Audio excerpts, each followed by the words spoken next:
Hi అండి. ఇప్పుడొచ్చేదంతా ఇంకా పండగల సీజనే కదా! ఫస్ట్ అయితే నేను చిట్టి గాజులు తీసుకొనొచ్చాను. ఇదైతే అమ్మవారి అలంకరణకి బావుంటుంది. నెక్స్ట్ దేవుడి మూల కూడా ఫోటోస్ కూడా వేసుకోవచ్చు ఈ విధంగాన. నెక్స్ట్ మనం కలశం తయారు చేస్తాం కదా! కలశాన్ని అలంకరించేటప్పుడు ఇదొకటి పెట్టుకుంటే చాలు ఆ కలశం చాలా నిండుగా ఉంటుంది. మనమైతే 3 పూలదండలైన ఇలాంటిదైనా ఏవైనా అలంకరణ చేసుకోవచ్చు ఈ విధంగాన.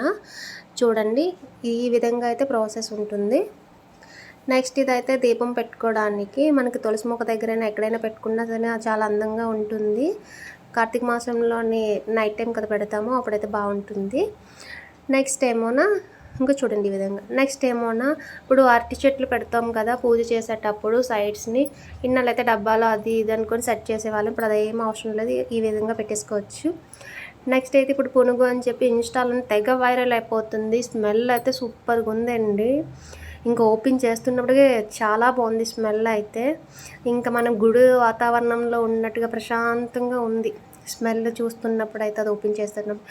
నెక్స్ట్ ఇవేంచి కుందులు, దేవుడి కుందులు. ఇవైతే నేను తీసుకుని ఆల్రెడీ 2 ఇయర్స్ అవుతుంది. మీషోలోనే తీసుకున్నాను. క్వాలిటీ అయితే సూపర్గా ఉంది.